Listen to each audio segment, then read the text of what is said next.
Hey everybody, Craig here. I'm coming at you with a little bit different video today. I hope you like it. I was recently challenged by Daniel Greene, who on his channel did a judging books by their covers video. That's what we're doing today. So he challenged me to do the same thing and kind of, we'll see where our tastes overlap. So if you haven't checked out that video on his channel, you can go do that. Make sure you subscribe. He does a lot of great content for fantasy fans like us. So what we're doing today, like I said, judging books by their covers, but what I've done is I've got this program here that'll let me sort them.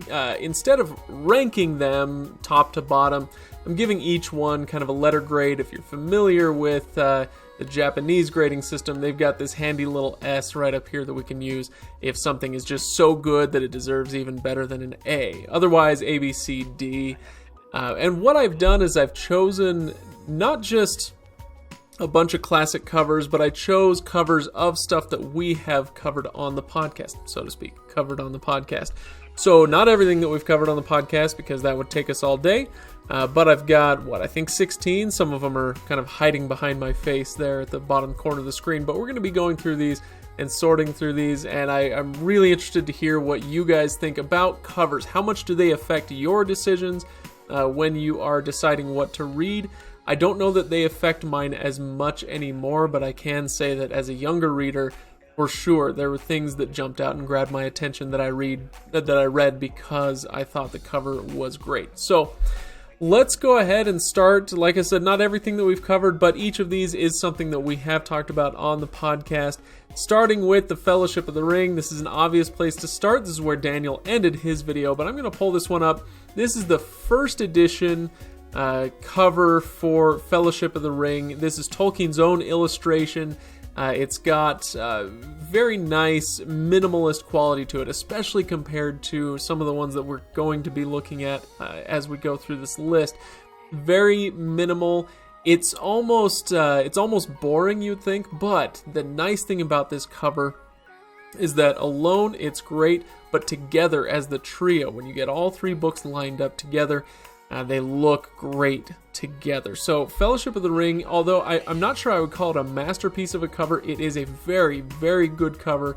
Gives you an idea of what you're getting into before you get there, but certainly not giving anything away. So I like the Fellowship cover there. Now, next one, Emperor's Soul. This is one that, this is a Brandon Sanderson short story. Or novella, I guess he doesn't really do short stories, but it's a novella set in the same world as Elantris. I picked a few Brandon Sanderson covers. Again, we're not doing everything that we've done. If we did, it'd be Brandon Sanderson covers wall to wall. But this one I've always really liked. Something about this character, if you look at it for just a moment, you would think, oh, it's kind of boring. It's just a face on a page with some type over it. But I love this artist's rendition of this character's face, where if you look at it for a few moments, you realize just how much emotion they put into that face. The skin tone against the kind of gray background, I think, works fantastically well. This one, I'm going to give this one another A. I almost want to give it an S, but it's not quite deserving of that, but it is a fantastic cover. Red Rising, oh no, I'm kind of front-loading the stuff that I really like. Red Rising is one that our blue team has covered, but I never actually read, and so I don't have any I don't have any nostalgic feelings for the book itself, kind of coloring the way that I think about the cover. And so this one, I'm just going to go out and say I love the design of the cover. It doesn't tell you anything about the story, which is something that I actually kind of prefer. I prefer atmosphere over a scene most of the time. There may be some exceptions to that we might get to, but usually I prefer atmosphere. This doesn't even give much of that, but I love the design of the sweeping wing, it's going along with those the tails on the R's, kind of sweeping upward on the cover. The red on black is very, very sharp, but because it doesn't quite do either of the things, it's not showing a scene, and it's also not quite giving you anything really about the book the way that the Fellowship cover does. I'm going to go ahead and give this a B. Fantastic design. Whoever designed it is great. I just think maybe it could have had something more to do with the book itself. The Black Prism is a very interesting cover because if you're familiar with the story of the Black Prism and its cover, I've actually got the original right here behind me. So the original cover is this guy who's a very menacing looking man with a dagger on the front cover, and it's fine. It's okay, I guess. But the problem is it doesn't go with the rest of the covers. So if you're familiar with the Lightbringer series, there's 5 books. The 5th one is due out here pretty soon. And they're all based around color. And the other books in the series all have these wonderfully colorful jackets on them. But the Black Prism with the menacing guy on the cover, it just didn't fit with the rest of the series. And so Brent asked Orbit to commission a new cover, and this is what came back. And Daniel's comment is always, okay, it's a guy in shadow in a cloak, standard fantasy trope, and he doesn't like that much. I'm gonna go ahead and disagree. I love that particular trope as long as it's done well. It's not always done well, but in this case I think it's done well, in particular because of the slightly off-center version of that character, so it's not perfectly, the rest of the picture is kind of perfectly symmetrical, but that character and the cloak kind of billowing out gives it a nice slightly asymmetrical feel. But the color is what works best. The blue right over the green, all surrounding that yellow, they're colors that you might not think to put together, and I love them so much that I'm going to actually put this one up in the S category. The Black Prism, the new Black Prism cover, is fantastic. If anybody has the hardcover version of that, I know that they're few and far between, but if you have that, let me know. I would love to get my hands on one of those. Alright, now pulling it back to some classics here. The Sword of Shannara, Terry Brooks' first published novel. We did cover this one a few years ago in preparation for that awful TV show. Now the cover itself, let's see, so this one is showing a scene from the book, and so that's, like I said, I generally prefer atmosphere over scene, but at least we're getting something. It's not quite Red Rising where you get nothing out of it. The only problem with a scene like this is I feel like it kind of does spoil something because it's a scene out of the book, and because that scene isn't right at the beginning, we're getting something of a spoiler. So as you read through the story, if you just flip back to that front cover, you have an idea of who is going to be where at some point in the story. So that's not my favorite thing, but that being said, it's a good painting. It's an effective cover in that it conveys what you're getting into as far as a high fantasy sword and sorcery kind of thing. So this one, I'm going to go ahead and give it a B as well. It's good, it's not great, but it does its job. If you want a Shannara book that has a fantastic cover, I'm going to pull in the Wishsong of Shannara. The Wishsong is book 3 of that series. So a lot of people prefer book 2, Elfstones, but book 3 I think is maybe my favorite of the 3, but part of that is probably because of the cover. This is how you do a scene from a book in a more atmospheric way. You have no idea what's happening. You don't even know who this cloaked and hooded figure is. There's that cloaked and hooded figure again. You don't know who that is necessarily. You don't know who these two characters are. This could be from any point in the book, but there's something dark and gritty and menacing about what's going on. I think this is an absolutely fantastic cover in that way. It accomplishes both things. I'm going to put this right next to the Black Prism in the S column. Well done, whoever did that one. I didn't do my research beforehand, so I don't know. All right, Brandon Sanderson's Way of Kings. This is book 1 in the Stormlight Archive. Look, I don't think that this has anything to do with the series itself. Well, at least not much, because I can say that book 3, Oathbringer, not my favorite cover, not my favorite illustration, but the Way of Kings might be my favorite Brandon Sanderson cover ever. It's that color of, they bring in every color in the rainbow, basically, from the blue, and it blends down into the yellows and the reds toward the bottom. Really effective use of color. The only issue that I have with this is that with the front cover, we don't get the effect of the entire painting. If you open that cover up and you get all the way through the back flap, and you get this as well, this is one of my favorite covers, or one of my favorite fantasy paintings of all time turned into a cover. So yeah, I'm going to put this one up in the S column as well. Eye of the World, Robert Jordan is up next. Here's a classic for you. So I know that these covers, especially these originals, are somewhat out of favor at the moment. A lot of people prefer the ebook covers. I'm not going to fight you on that. I think the ebook covers are great as well. So don't get me wrong. I'm not saying that the ebook covers are bad, but I'm really partial to these older covers. The Eye of the World in particular, I think, has a really nice deep blue to go along with Moiraine here on the horse. Now, I know that there's some controversy, but she's riding side saddle. The members of the company aren't correctly numbered and all that. I get that, but just as far as atmosphere, again, similar to the Sword of Shannara, you know what you're getting into before you even start. So, masterpiece, maybe not, but very effective and very nostalgic for that time in fantasy publishing. All right, we've got two more Brandon Sanderson ones. Here's one of them, Mistborn, the original hardcover Mistborn. Is an interesting one for me because when I originally read Mistborn, I read through it a couple of times with this cover, and I've always liked the color. Purples and yellows work really well on this, especially that muted version of those colors.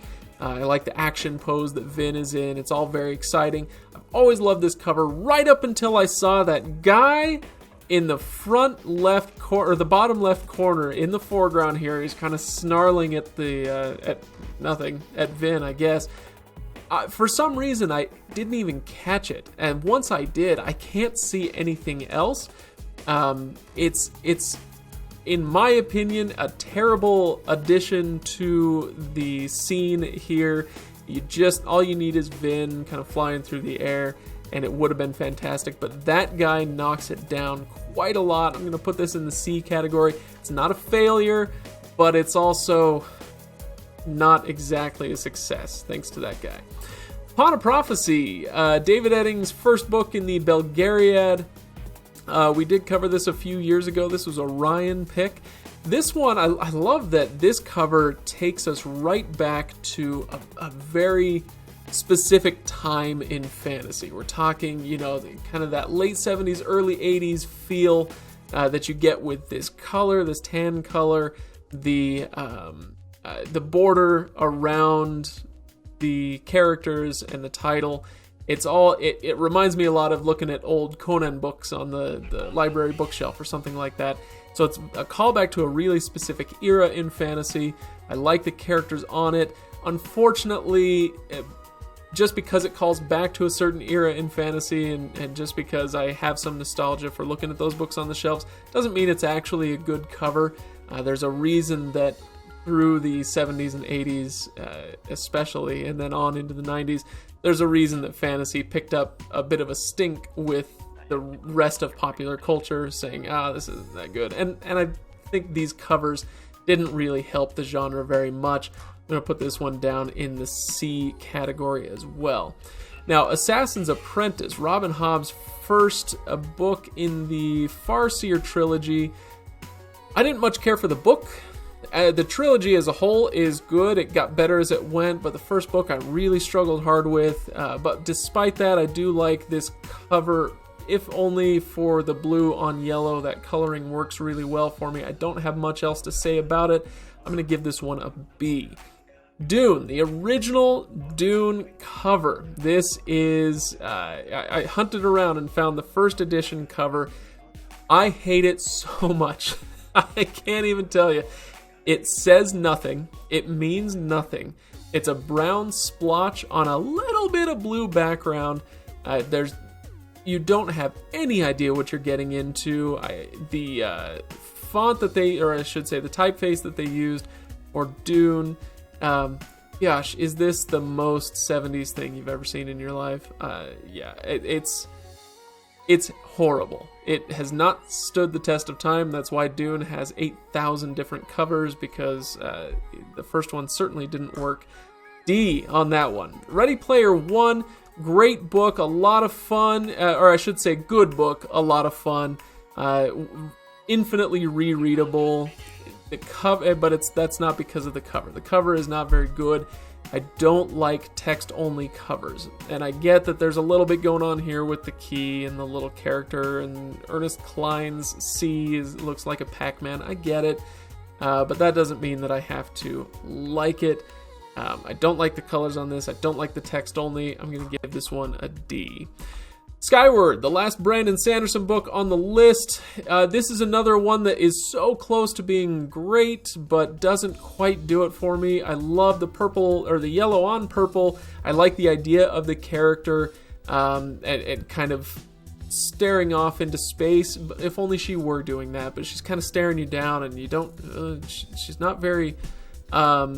She doesn't look like somebody I would want to read about necessarily, but Skyward, though it's a great book, doesn't have a great cover, and it's because of that character, which breaks my heart because I know the artist who did this has done a lot of other stuff for Brandon and others, and she's immensely talented. I love her stuff. I just feel like this one wasn't quite up to that standard. I'm going to give this one a B. Patrick Rothfuss's Name of the Wind. This one, similar to Fellowship of the Ring or Dune or something like that, it's almost really minimalist, right? There's only two colors going on in the picture itself, blue and white, and then you've got the popping orange of Name of the Wind. So that's effective, but it's not necessarily. It's not good. This is the cloaked and hooded figure that Daniel complains about that I would have to agree with. Just because you have a cloaked and hooded figure doesn't mean, hey, this is a fantasy book that all you fantasy readers are gonna like. I've never liked this cover. It is better, though, than the god-awful one of Quoth, kind of in that weird erotic hero's pose with his shirt ripped open. And I really hate that cover. So it's not that bad, but it's also not that great. I'm going to put this one after Skyward in the B category, which is starting to stack up. Last up, we've got The Lies of Locke Lamora. This is book 1 in the Gentleman Bastard series by Scott Lynch, and the cover on this one is absolutely masterful. Not only the colors here, the brown on green, giving you that really gritty, it's a dirty, gross green and a dirty, gross brown, with what you presume is a dirty and gross character kind of sitting on that pole. It really sets the tone for this filthy book that is oh so much fun. Not only that, but you've got two typefaces that really perfectly convey the type of story you're about to get into. It kind of has that weird medieval vibe, and so you have this kind of calligraphic the and of, and then the Lies of Locke Lamora. Those characters as well are really kind of traditional. A lot of bold serifs on that. I don't know. Everything about this cover I love. This one's going in the S category. So there you have it. There's my list. I am interested to hear what you have to say. If you think that I really screwed something up here, you're welcome to let me know in the comments. Let me know some of your favorite covers or other ones that you want me to judge really harshly. That's fine. I'll do that too. I'll do that all day. And once again, if you haven't yet, go check out Daniel Greene's channel and check out the video that he did. He's got some of the same covers, but many are different, the ones that he chose, and so you can see what he thought of his fantasy covers as well. So thanks for watching, everybody. Make sure you subscribe to the channel. We're here with a lot of live videos these days, and so if you want to join in on those, we'd love to have you. Make sure you subscribe, like this video if you liked it, and I will see you next time.